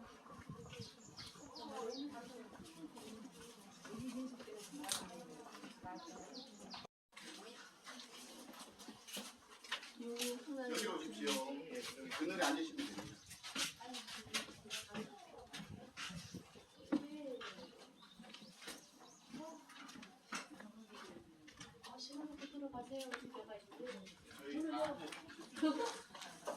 안 열리. 안에 들어가서 양반 그래하고 앉으셔도 됩니다. 뭐 열어보려고? 여기 창문이 뚫고. 하면 한쪽으로는 옛 추억을 떠올리면서 그래도 내가 가장 인생에서 편안했던 시기였는데 라고 생각할지도 모르고요. 또 다른 측면으로는 생각하고 싶지 않은 시대일 수도 있겠어요. 자, 철종. 원래 왕이 될 수 없었던 인물인데 역사는 그를 왕으로 끌어냅니다. 비운의 왕이 되서 그렇죠. 설종전에 누가 왕이었느냐? 헌종이라는 사람이 왕이었어요. 헌종의 아버지는 왕이 되지 못하고 죽은 비운의 세자 효명세자였고요. 효명세자의 아버지는 순조였고요. 순조의 아버지는 정조입니다. 말하자면 헌종이 정조 임금의 마지막 후손입니다. 이 헌종 임금은 자녀를 두지 못한 채 21살 나이에 갑작스럽게 죽게 됩니다. 그러면서 왕계가 끊겨버렸어요. 문제는 뭐냐면 왕실이 튼튼했다면 큰 문제가 없었을 텐데 이미 순조 때부터 시작을 해서 몇몇 가문들이 힘을 가지고 나라일을 좌지우지하는 우리 이른바 세도정치 시대가 벌어졌습니다. 원래도요. 예를 들면 이렇게 보시면 돼요. 지금 대한민국도 하나의 정당이 또는 두세 개의 정당이 경쟁을 하면서 두세 개의 정당이 경쟁을 하면서 하나의 정당이 권력을 차지하고 또 시간이 지나면 바뀌기도 하고 이렇잖아요. 언제나 그랬거든요. 옛날 말로는 훈구 세력, 더 그전으로 올라가면 신진사대국, 뒤로 내려가면 사림 세력이 나뉘어서 노론, 소론, 남인, 북인 우리들 다 들어보셨죠. 그렇게 했는데 이때까지만 하더라도 어쨌든 하나의 파당이었어요. 그런데 순조 때부터는 이제 몇몇 집안으로 권력이 모이기 시작합니다. 당연히 이게 문제가 되죠. 몇몇 집안의 권력이 모였다는 것은 왕실은 전혀 힘을 쓰지 못한다는 뜻이거든요. 그런 상황 속에 헌종이 갑작스럽게 죽자 그 다음 왕은 누가 뽑게 되냐면 법도에 따라서 왕실이 제일 큰 어른이 뽑는 건 맞는데 왕실 어른이 왕실을 생각해야 되는데 왕실보다는 친정을 먼저 생각합니다. 그러다 보니까 친정집 안동 김씨 집안이 권력을 잡게 됩니다. 그러면서 누구를 데리고 오느냐? 기왕이면 누구를 데려야 좋겠습니까? 네, 뭐 이런 표현이 좀 그렇지만 요즘에 흔히 쓰는 말로 바지 사장님 모셔와야죠. 그래야 자기들 마음대로 할 거 아닙니까? 똑똑한 왕이 오면 안 되고 신하들에 대한 공포심으로 가득한 사람을 데려와야 됩니다.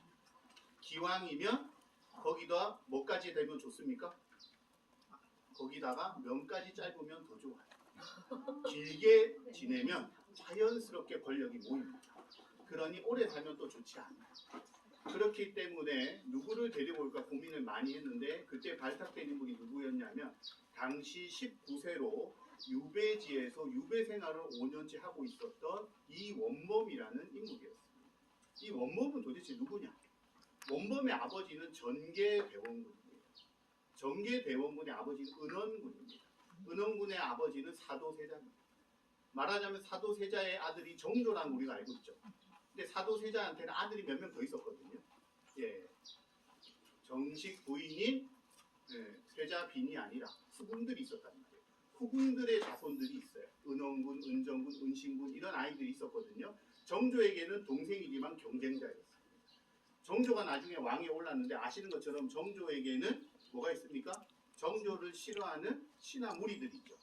근데 정조는 똑똑한 임금이잖아요. 다 알거든요. 게다가 아버지 너무 사랑해요. 근데 그 아버지를 죽음 이르게 한 게 누굽니까? 우리들이거든요. 불안하단 말이에요. 가급적이면 정조가 왕위에서 물러나주면 좋겠죠. 근데 스스로 안 물러나면 어떻게 해야 됩니까? 역모를 일으켜서라도 몰아내면 그 다음은 우리가 처리할 수 있다. 근데 몰아내려면 역모를 일으키려면 정조를 대신해서 왕이 될 만한 사람이 있어야 되는데 누굽니까? 사도세자의 또 다른 아들. 그래서 이 은흥군, 은신군, 은정군 이 집안이 세도 정치 가문들의 입맛에 따라서 반강제로 역모죄의 이름을 올리게 됩니다. 그러다 보니까 망한 집안이 은원군 집안. 그래서 은원군이 역모에 몰려가지고 어디로 가냐면 도동도로 유배를 들어요. 강화도를 이렇게 있습니다. 여기서 40년을 지냈어요. 그런데 문제는 뭐냐? 여기서 이렇게 지내는 동안 또 문제가 있어요. 며느리, 부인이 수준을 믿어버립니다. 요것도 끝을 잡아가지고 집안이 끝이 딱 나서 집안 식구들이 둘둘이 가죠. 그리고 나중에 살아남는 사람이 누구냐? 바로 이원봉과 형 둘만 살아남아요. 이 둘이 살아남았는데 이 두 사람이 나중에 어디서 사느냐? 그래도 한양에서 한 10살, 14살까지 살아요. 그러다가 또 역모에 또 휘말려가지고 다시 또 이곳으로 옵니다. 그래서 이제 이원봉 입장에서는 14살부터 19살까지 여기서 뭐하고 살았느냐? 백성들 전혀 이 권력에는 관심 없다는 걸 보이려고 살면서 그래서 이제 붙은 말이 나무꾼 왕이다. 실제 나무도 회복했었어요. 그러다가 헌종이 죽자 누군가 왕을 해야 되니까 누구를요? 강화도에 있는 원범이를 데려와라. 해가지고 이제 데리러 왔는데 진짜인지 아닌지 모르지만 전하는 말에 따르면 데리러 왔을 때 죽이러 온 줄 알고 너무 놀래가지고 내팽개치고 산으로 도망갔다는 거예요. 군사들이 가서 잡아왔어요. 그리고 얘기하죠. 이러십니까? 전하. 예. 전하라니요. 저는 전혀 그런 꿈도 없습니다. 영모로 몰릴까 봐요. 아니옵니다. 저희가 다 준비했으니 한양으로 가시죠. 하고 데리고 와서 왕시키는 거예요. 그러니까 왕실의 법도는 애매하게 알고 예, 왕으로서 공부는 전혀 안 돼 있고 단 하나 어쨌든 왕이 되었으니까 뭐 하고 싶습니까? 뭐 좀 해보고 싶잖아요. 게다가 조선의 왕 중에 유일하게 백성 생활 해본 사람. 그래서 백성들을 위해서 조금 노력했는데 하나도 이루지 못하죠. 그래가지고 이제 30이 넘어서는 이제 다 싫습니다. 내가 하자는 거 아무것도 안 되죠. 나를 그냥 막 이용하죠. 밖에서 들리는 소리는 막 기가 막히죠. 백성들 죽어가고 난리도 아니죠. 그래가지고 에라 모르겠다고 나중에 정신은 나버리고요. 그냥 이 뭐라고 할까요? 그냥 막 놀이와 예, 술과 이런 데 빠졌다가 33세 나이에 그냥 돌아가시게 됩니다. 그나마 그분이 평생에 한 일이 뭐냐 딱 하나 있거든요. 그게 백성들을 위한 정치를 하겠다고 어렵사리 신하들을 설득해가지고 기구를 만들었어요. 하지만 기구 만드는 건 첫 출발이지 완성이 아니잖아요.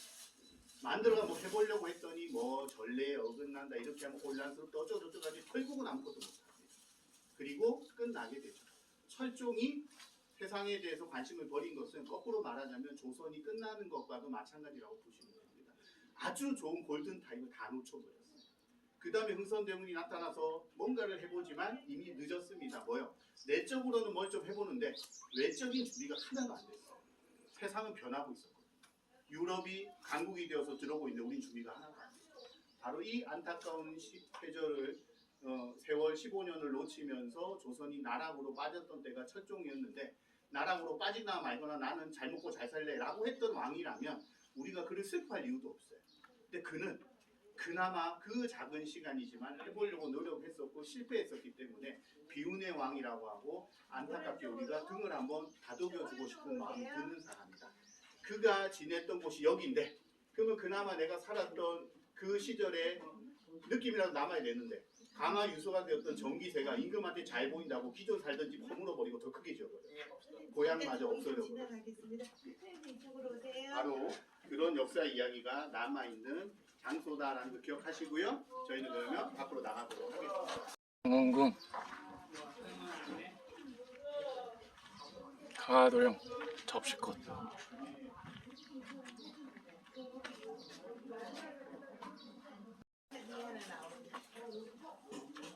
여기 주차장이 어디 주차장이 아마 그 최고의 기억이 있었거든요.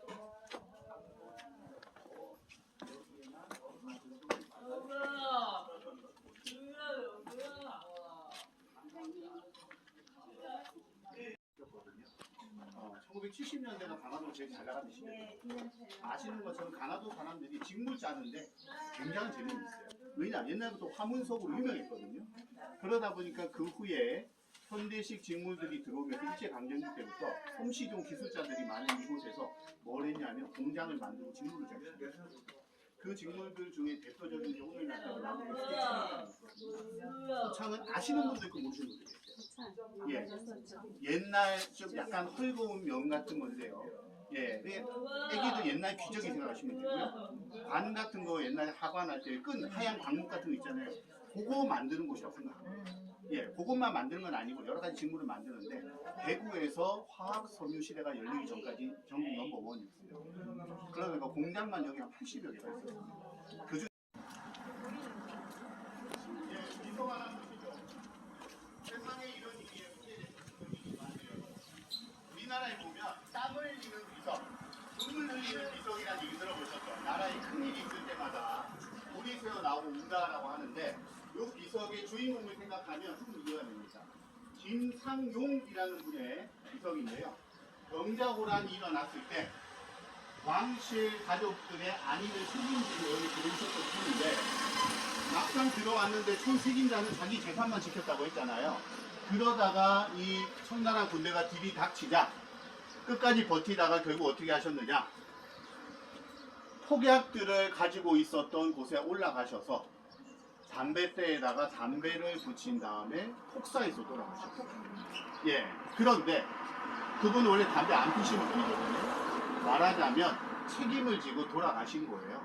그런데 이분만 그런 게 아니라 이분의 동생이 있습니다. 김상용의 동생이 누구냐면 김상헌이라는 사람인데 그 그 사람은 또 청나라에 이제 그 청나라에 절대 항복하지 말고 죽더라도 싸우자 주장했던 대표적 인물이고요.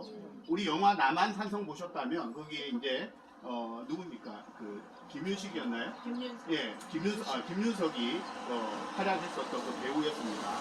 청나라로 끌려가서도 너무 당당했기 때문에 청나라 황제가 오히려 부러워했다. 야, 저런 신하 나도 하나 있으면 좋겠다. 인조한테 부러움 한 개도 없는데 저런 신하가 있다니 참 불가사의하다고 할 정도였어요. 그러니 거꾸로 말하면 조선에서 어떻습니까? 의기가 있고 요즘 말로 하자면 꽃꽃 상원 정도의 느낌이 되겠죠? 바로 그 형제가 조선의 표상이 됩니다. 그런데 이 형제 아버지가 또 누구냐면 임진왜란 때 신립장군을 도와서 끝까지 싸우다 돌아가셨던 또 집안이거든요.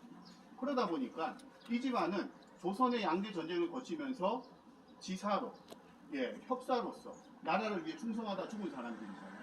그러니 이 집안은 놀라운 집안이 되었고 이 집안은 인정받는 집안이 되었으니 이 집안이 바로 뭐냐면 안동립씨 집안입니다. 그래서 이 집안이 점점점 잘 돼요. 그러다가 나중에 정조가 우리의 사돈집이 되려면 이 집안 정도는 돼야 온 조선이 우러러 보지하고 딱 데리고 왔던 사람이 김조순이라는 사람입니다. 김조순은 당대에 명망 깊고 대단한 사람이었어요. 문제는 뭐냐? 김조순의 자식들과 친척들은 달랐던 거예요. 그래서 정조와 김조순은 잘 만났는데 정조가 뜻을 이루지 못하고 좀 일찍 가버리고 김조순은 집안을 제어를 못하다 보니 순조 때부터 어떤 일이 벌어지냐면 안동님씨들이 스물스물 나와가지고 조정을 독차지하는 겁니다. 그 시간이 일어나기 전까지만 하더라도 조선 최고의 집안이 이 집안이었고요. 그 집안의 상징과도 같은 인물이 바로 김상용이었습니다. 그런데 나라에 어떤 일이 벌어지자 이 김상용의 비석에서 계속 물이 새어나왔다고 해요. 그래서 지금 이 흔적이 그 흔적입니다. 실제로요. 일부러 만든 게 아니고요. 예.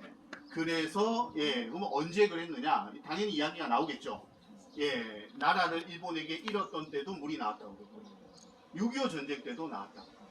심지어 최근에는 코로나 때도 나왔다고. 예. 진실을 말씀드리면 좀 놀라실 텐데.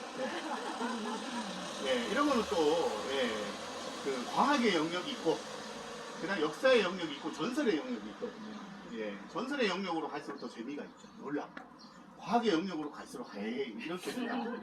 예를 들면 우리 소나무가 왜 임금을 향해 이렇게 막 숙이고 있는 거 우리 저기 많이 보거든요. 그 왜 그러느냐? 정말 임금을 향해 숙인 게 아니고요. 소나무는 기본적으로 해를 바라보고 사는 친구예요. 그래서 해를 따라가기 때문에 서로 경쟁하다가 이쪽에 사람들이 싹 밀어놨으니까 아무것도 없잖아요. 그러니까 소나무가 당연히 해를 받으려고 다 눕는 거예요. 이쪽으로 다 경쟁하듯이. 인간의 입장에서 보면 해가 다 무덤을 가운데 놓고 다 누워있잖아요. 그러니 소나무는 충성의 대명사 아닙니까? 충직한 신하들이 우리 비운의 왕을 위해 누웠다. 이렇게 해석이 되는 거예요. 하지만 과학적으로 전혀 아니거든요. 이것도 사실은 마찬가지예요. 매년 눈물이 있습니다. 그 무슨 뜻이에요? 그건 이제 습도와 이 돌의 성분의 화학적 작용입니다. 그러나 사람들은 그렇게 보지 않죠. 이 비석의 주인공을 알기 때문에 특별한 날에는 특별히 기억되는 겁니다. 우리도 힘들지만 이분도 우리를 위해 같이 눈물을 흘려주고 계시는구나. 그러다 보니 큰일이 일어났을 때 사람들은 다시 보게 되고 뭐 물기라도 맺히면 또 같이 울고 계셔 이렇게 얘기를 하죠. 그래서 이제 그렇게 내려오는 걸로 보겠는데 어쨌든 지저분하잖아요. 그러니까 후손들 이렇게 놓기 뭐 하잖아요. 하나 더 만들고. 그리고 이건 없앨 수 없죠. 원래 있던 거니까. 그래서 전국에는 눈물 흘리는 비석이 제법 됩니다. 이건 돌의 이제 성분의 문제지만 중요한 거는 그 지역 사람들이 바로 그 비석의 주인공과 함께 오늘날을 기억해 오는 것이다 라고 이해를 하시면 되겠고요. 그래서 눈물 흘리는 비석으로 놀라운 게 바로 여기 있다. 그리고 오늘 가진 않지만 목탁 소리를 내는 소도 강화도에 있습니다. 선원사라는 절에 가면 있어요. 신기한 거는 거기 목탁 소리 내는 소가 있거든요.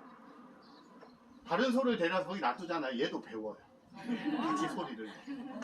좀 신기하죠. 그러니까 뭐 우리는 신기하게 이해를 하면 됩니다. 하지만 이제 그런 이야기들이 우리 강화에도 있다라는 말씀 드리고요. 여기까지 하고 이제 12시 됐죠. 저희 식사를 할 건데요. 여기가 이제 시내입니다. 시장이 있고요. 지금부터 제가 쭉 걸어가면서 식당 몇 개 말씀드릴 거예요. 맛집을 말씀드리는 게 아니라 여기 이런 게 있습니다. 알려드리는 거예요. 보시고 마음에 드는 데 가서 식사하시면 되고요. 그 다음에 오후에 만날 장소를 말씀드릴 건데 여기는 제가 홍보하는 거 아닙니다. 저희가 오후에 어디 갈 거냐면 여기는 사라졌지만 삼도직물만큼 잘 됐던, 그리고 실제로 여기서 최초로 생겼던 33년에 최초로 생겼던 직물 공장이 조양방직이라는 건데요. 요 조양방직도 지금은 사라졌고 카페로 바뀌었어요. 전국에서 제일 큰 카페 타이틀을 오랫동안 유지했었습니다. 예, 거기는 가서 안 사 먹어도 돼요. 그냥 한 바퀴 쭉 돌아봐도 아무 말도 안 하면 됩니다. 물론 커피 사 먹어도 상관없고요. 드시고 안 드시고는 자유입니다. 대신에 저희가 시간도 좀 벌 겸 더우니까 거기서 만날 거예요. 그래서 거기 위치가 어디 제가 알려드릴 겁니다. 기억하셨다가 까먹으시면 아무나 붙잡고 물어보세요. 다 알아요.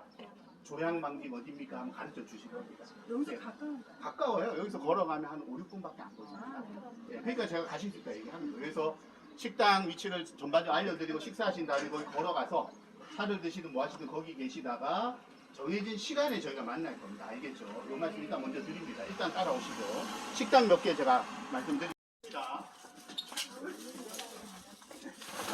눈물 흘리는 기사.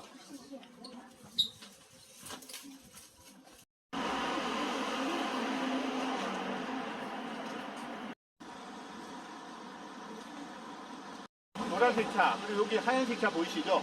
그 사이 골목이 있어요. 골목을 그냥 쭉 가면 나와요. 퀴즈점 들어가야 되니까 들어가셔도 되고. 예, 저 두 개 사이 길로 그냥 쭉 가시면 있어요. 시장길 뒤쪽으로 해서 쭉 가시면 모양방이 앞으로가 되시죠. 예, 그냥 쭉 가세요. 그리고 나올 때까지 왼쪽이 바로 퀴즈입니다. 12시 7분입니다. 예, 충분하시겠죠? 예.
이규교의 해문시, 순덕, 역덕, 미인, 미인의 원망. 푸른 눈썹은 수심겨워 찌푸려 있는데 네와 함께 긴긴 밤을 지내어 볼까. 강물은 내 마음은요 흘러거리고 구름은 신이 없는 님이 마음 같으라. 뒷밤에 옷 같은 눈 오르고 외로운 베개 새벽 이불만 향기롭구나. 땅 가득히 붉은 꽃이 떨어지고 봄 깨꼬리 우는 소리 애간장. 거꾸로 하면 깨꼬리 우는 손독이네. 깨꼬리 우는 봄날 애간장 타는데 꽃은 떨어져 온 땅을 붉게 덮었구나. 이불 속 새벽잠 외롭기도 하여 고운 밤엔 두 줄기 눈물 흐르누나. 님의 약속 믿음 없기 뜬구름 같고 이내 마음 일렁이는 강물 같느나. 긴긴 밤을 그 누구와 함께 지내며 수심에 찡그린 눈썹을 펼 수 있을까. 처음부터 끝까지가 아니라 5자를 거꾸로 해서 해설가 한다.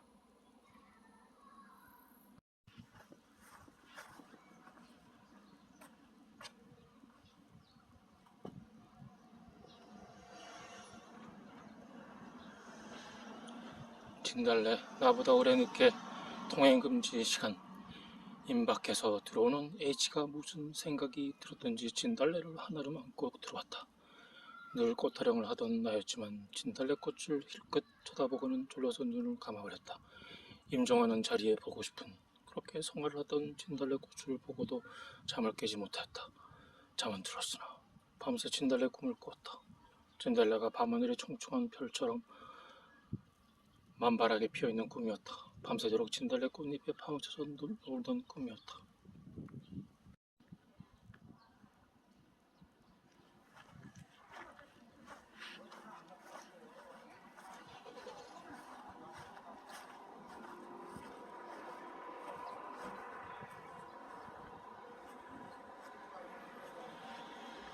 조갱이 선생작 얼굴은 가지각색이다. 둥근 얼굴, 긴 얼굴, 까만 얼굴, 하얀 얼굴, 누런 얼굴 다 각각 다르다. 얼굴은 각자 바탕과 색깔이 다를 뿐만 아니라 얼굴을 구성하고 있는 눈, 코, 입, 귀 어느 한 부분이나 똑같지가 않다. 이렇게 똑같지 않은 얼굴 중에서 종합적으로 잘생긴 얼굴, 못생긴 얼굴을 발견할 수 있는 것과 생김새는 잘생겼듯 못생겼듯 인상이 좋고 나쁜 것이 구별된다. 첫인상이 우락부락하게 생긴 얼굴이지만 자주 만날수록 그 우락부락한 모습이 차차 좋아지는 사람이 있는가 하면 언뜻 보아서 첫눈에는 들었는데 두 번, 세 번 볼수록 싫어지는 얼굴이 있다. 지금도 내 생김이나 인상이 나쁘다고 여기고 있다. 나는 일찍이 얼굴이 예쁘지 못해서 비관까지 한 적이 있었다. 여학교 1학년 때라고 생각된다. 나하고 좋아 지내던 상급생 언니가 나를 통해서 알게 된 내 친구를 나보다 더 좋아하는 것을 알게 되었다. 나는 그때 한꺼번에 두 가지를 잃어버렸다. 지금까지 언니처럼 믿고 의지해오던 상급생 언니, 그리고 한시도 떨어질 수 없는 절친한 친구를 한꺼번에 잃은 섭섭한 마음에 사로잡혔다. 나는 내 친구가 나보다 뛰어나게 예쁘기 때문에 사랑을 빼앗겼다는 자격심으로 미국에 계신 아버지에게 왜 나를 보기 싫게 낳아주셨느냐고 원망스러운 항의 편지를 보냈다. 그때 아버지는 어리석은 철부지에게 점잖게 일깨우는 화답을 해주셨던 기억이 새롭다.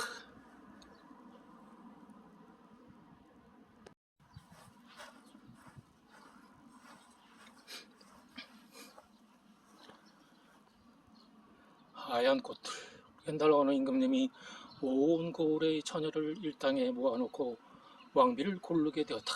임금님은 일부의 왕비를 고르는 마당님이 많지 신중에 신중을 다했을 것이다. 이 나이에 취하기에 왕비의 깊은 심중념했을 것이다. 그대들이 제일 좋아하는 꽃은 무슨 꽃인가 하는 출제를 해서 처들의 지혜를 보살폈던 것이다. 처녀들은 이 세상에서 제일 아름다운 꽃들의 이름을 불렀을 것이다. 근데 그게 웃음꽃이다.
삼도직물터.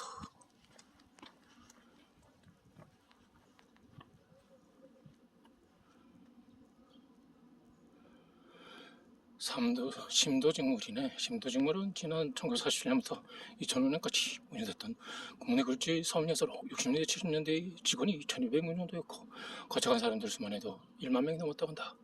전성기 시절 총자산이 87억 원, 연간 매출이 61억 5천만 원에 달했으며 인천의 태우 자동차 같은 존재로 강화 지역 경제에 큰 영향을 미쳤다. 심도직물을 중심으로 동강직물, 이하직물 등 크고 작은 20여 개 직물 업체가 모였었다. 지역 주민들의 말에 따르면 심도직물은 당시 강화의 직물산업을 이끌어가는 업체였다며 고롱도 경쟁이 안 될 정도로 독보적인 위치를 차지했었다고 말했다. 현재 심도직물이 자리를 잡았던 곳에 용궁 공원을 조성하고 30m 달했던 거대한 굴뚝의 끝부분을 따로 남겨 심도직물을 기념하고 있다. 이 높이가 원래 30m였네요.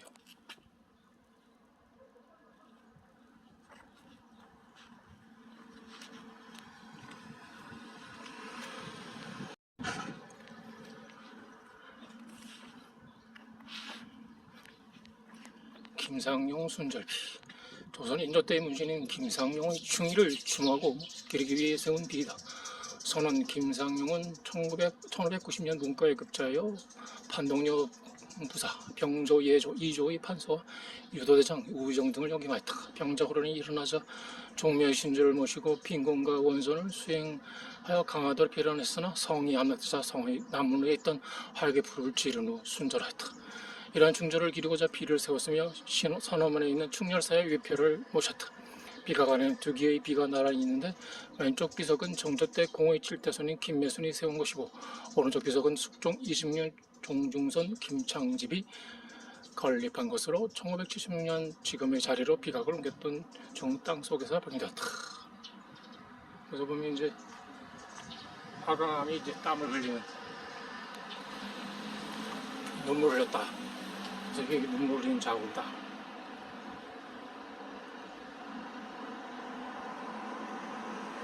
코로나 때 그리고 한국의 대소사 재난 때 눈물 흘렸다고 합니다.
소참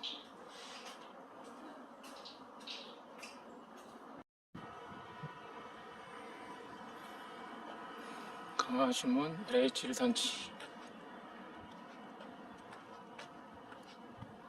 저기 이 단지가 있네.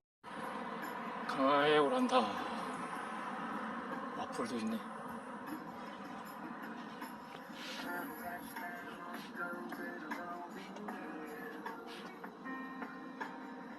청화동길 9번지 7-1 강화도 신문리 다목적경 건너편 미국 수국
조명방지 하나, 둘, 셋, 넷, 다섯, 여섯, 일곱, 여덟, 아홉, 열 시래기가 10개나 있어.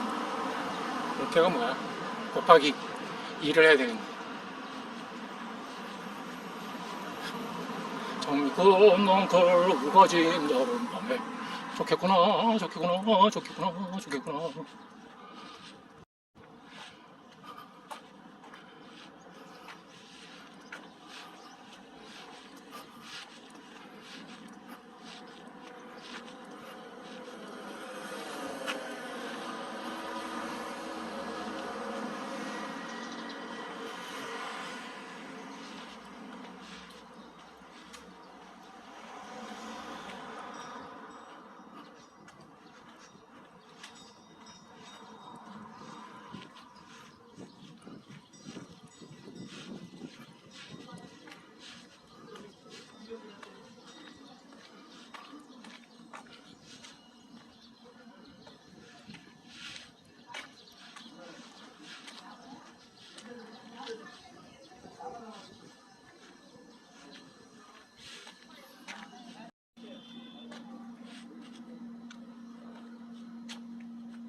아, 여기 빵이 유명해요? 그럼 목사님 빵도 먹어야 돼요? 여기 카페.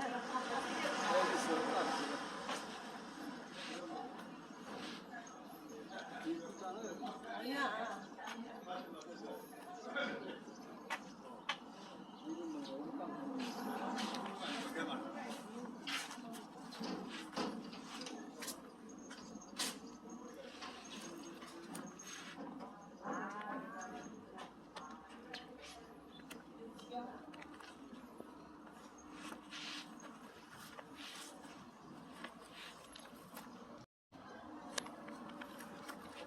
악발 범벌비.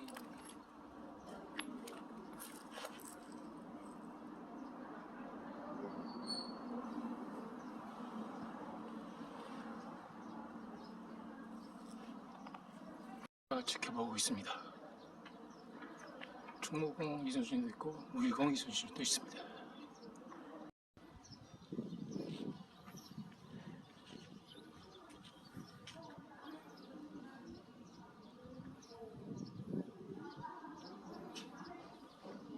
조용방직에 탱커를 내려. 방직 에케네시아.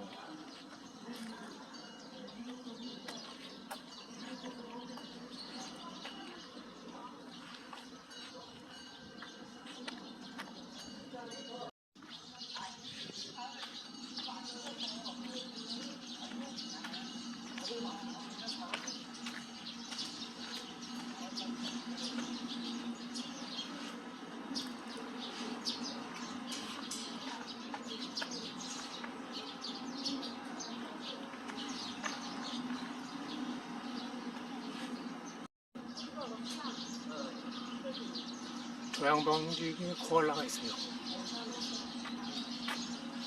감남으로 오르는 코알라.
이렇겠지.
당신의 잠자력과 자존감, 긍정의 에너지를 뻥튀기 하라.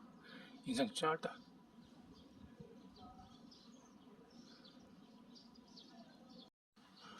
세상에 하찮은 것은 없다. 하찮은 마음이 있을 뿐이다.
마르지 않는 샘물은 누굴까요?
그럼에도 불구하고 여기는 강화군 차원에서 이 조양 방식이 생긴 것도 여기 있는 원하는 식사. 왜 그러냐면 원래 여기는 버려져 있어요. 민중은 버려져 있어요. 1950년대, 1930년대, 40년대, 50년대 잘 나가다가 근데 너무 크니까 아무도 그렇게 해서 버려진 채로 60년 정도 그러다가 2017년에 여기가 버려진 채로 아무 도움이 안 되잖아요. 지금이 여기가 강하고 농사 카페가 있고 이게 전부요. 여기가 잘 되는 바람이 생긴 거예요. 그러니까 이게 없을 때는 여기는 그냥 뭐 아무것도 없다 이렇게 보셔도 될 정도였거든요. 도시임에도 불구하고 다 우리 가셨던 거기 주변만 다니고 가는 분들. 근데 여기 이제 이용철이라는 분이 이제 서울의 인사동 쪽에서 뭐 오미수 같은 거 일하셨던 분이 많아요. 그분한테 지인이 이분이 이제 평소에 가지고 있는 것도 많고 하니까 좀 좋은 공간에다가 계시고 생각이 있으셔가지고 주변 지인을 보내가지고 버려진 공장이 문의가 있어요. 근데 강화도고 뭐 여기 아무도 생각 못 하잖아요. 들어오셨는데. 근데 사실 여기에 버려진 공장이 되게 많아요. 별 관심 없으셨는데 그래도 뭐 지인 소개를 하는 가발에 오셨대요. 오셨다가 여기 들어가서 일단 추모가 있고 그렇지 못하고 버려진 지 60년 되면 말할 것도 없잖아요. 근데 들어왔는데 볼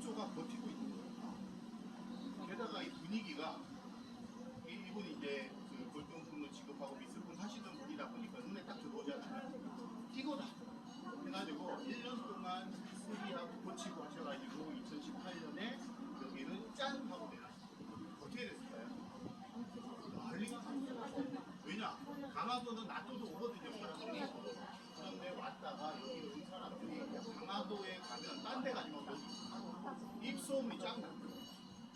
근데 천만 다행이죠. 1년만 늦게 개장했으면 큰일 났어요. 2019년 코로나. 그 1년 동안 여기는 엄청나게 알려진 사람들이 보고 막 대단했습니다. 그리고 코로나 네. 그런데 코로나 지나면서 사람들 기억이 시작하면서 2000년대 여기는 강화도의 가장 큰 핫플레이스이고 강화도 전체를 바꿨다 해도 틀리지 않아요. 왜냐? 여기를 뭐라고 하냐 도시재생이라고 하거든요. 이런 도시재생이 가능한 곳들이 있는데요. 공장 밀집지대예요. 근데 이게 원도심에 밀집한 데가 잘 없어요. 근데 여기는 원도심, 옛날에 구도심이래. 구도심이랑 공유하기 싫어해가지고 원도심이라고 해요. 원래 도시, 신도시, 반대말 구도심. 그 원도심에 여기가 개박이 하면 뭐가 됐느냐? 이런 공장이 사실 되게 많았거든요. 강화군에서 용기로 근데 잠깐 반짝하는 게 아니래. 그래가지고 여기저기에 있었던 그 공장들을 다시 문화공간으로 싹 바꿨어요. 그러니까 사람들이 더 오는 거예요. 그러면서 요 원도심 기행을 했고 또 강화군에서는 원도심이 활성화되다 보니까 국가유산청에다가 요청해가지고 또 지원을 받아서 이 상생작용입니다. 그러면서 여기는 그 뭐라고 할까요? 핫플레이스인 동시에 여기가 시작점이 있어요. 지금도 같이 가고 있습니다. 다만 지금은 바뀐 게 아니에요. 그전에는 여기 안쪽에 앉는 데만 조그맣게 몰아줬어요. 유료를 위한 원래 없었거든요. 그런데 너무 유명해지니까 유료로 여기 와서 차 마시고 하시는 분들이 앉을 수가 없어요. 그냥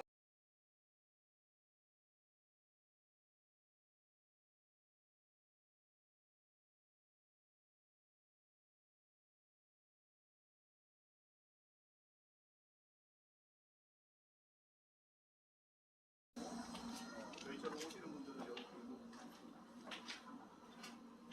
그리고 여기가 시장이었기 때문에 이와 같은 공장이 문화원으로 바꾸고 하는 아파트가 걷다 보면 계속 나오고 그몇 가지로 확인하고 여기서 걸어가지고 몇 분이 할까요? 한 7, 8분 정도 거리에 체험관이 하나 있어요. 그 체험관에서 제가 자유시간을 드리고 공간을 좀 보시는 동안 차를 모시고 차가 멀잖아요. 차를 모시고 그러면 차 타고 이제 저희는 돌아가는 거예요. 그래서 그 시간대는 걸으면 조금 힘들겠지만 마을 구경한다. 저희 유적지하고는 달라요. 건너편 유적지고요. 여기는 원래 강화에 사는 사람들의 생활을 있는 곳이에요. 하나 아쉬운 거는 여기 이제 아주 오래된 양조장이 있었는데 진짜 몇 년만 버텼다면 진짜 좋은 공간으로 바뀌었을 거예요. 이게 양조장이 원래 제일 좋은 자리인 건 아니죠. 양조장이 옛날에 일본이 정책에서 원래 우리는요 술 만드는 공장이 없었어요. 지금은. 그런데 일본이 술 만드는 공장 형태를 만들었어요. 왜요? 세금을 받습니다. 그리고 통제를 하죠. 원래 술은 모든 집에서 다 만들었거든요. 근데 술을 집에서 만들면 세금은 엄청 됩니다. 그래서 술을 만들어서 세금 내고 사 먹는 것으로 문화를 바꾸는 게 이제 강점기 때예요. 그러면서 자연스럽게 세무 파악이 돼야 되니까 양조장 어디 만든다? 도심 한복판. 그래서 그게 어디냐면 아까 그 제가 우리 막 얘기 드렸던 거기에 그 시장 있죠. 시장 뒤편이 양조장이었어요. 그런데 아시겠지만 막걸리가 요즘 와서 다시 각광같이 90년대, 2000년대 지나면서 점점 죽었거든요. 그러다 보니까 그 양조장도 버티지 못했고 낡은 건물이 도심 중앙에 있으니까 불날 수 있다. 그냥 버려졌어요. 그쪽 없는 거예요. 그래서 없앴어요. 지금 엄청 후회하고 있어요. 똑같은 입장이 어디 있냐면 경북 영양이라는 곳이 있어요. 이름도 낯설죠. 대부분 양양과 착각하시는데 오지 중에 오지 영양이 있어요. 이 영양에 경상북도 최초의 양조장이 있었어요. 예. 그러니까 여기는 문화유산도 될 수 있었고 좋은 시대를 맞이할 수 있었는데 이 시대를 맞이하기 전에 영양이 이건 너무 적으니까 막걸리가 안 팔리는 거예요. 오늘 알았어요. 너무 억울하죠. 그래서 세월이 지난 다음에 그 조촌치킨 아시죠? 조촌치킨에서 투자를 해가지고 막걸리를 살렸어요. 하지만 옛날 막걸리가 아니죠. 예, 이름은 물론 바꿨습니다. 왜냐하면 거기가 우리나라에서 별이 제일 잘 보이는 동네가 은하수 막걸리라는 이름으로 됐거든요. 변화는 물론 늘 찾아오는 거고 좋은 거지만 정말 아까운 시간 때문에 과거의 유산이 사라지는 거예요. 그래서 저는 강화도에 거기가 되게 아쉬워요. 그게 있다면 이렇게 지나다가 목도 죽일 수 있고 요즘은 양조장들이 굉장히 좋게 강하거든요. 게다가 완전 한복판이에요. 그 자리도 저희 지나면서 잠깐 보도록 하겠습니다.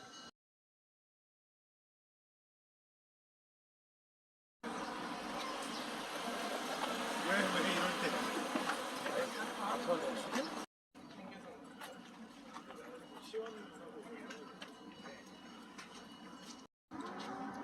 저기는 이제 저기도 한참 버려져 있었는데 군에서 샀어요.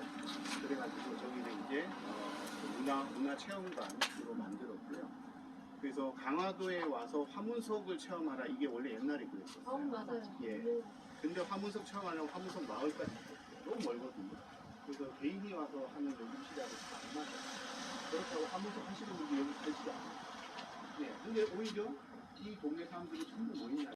저는 염색 체험하고도 가능하고 만들기 체험도 되고 꾸미기도 좀 다르거든요. 그러다 보니까 체험을 많이 만들고 저기 하나 있습니다. 여기서부터 사실은 이 거리가 직물 거리였어요. 예, 한번 쭉 걸어보죠.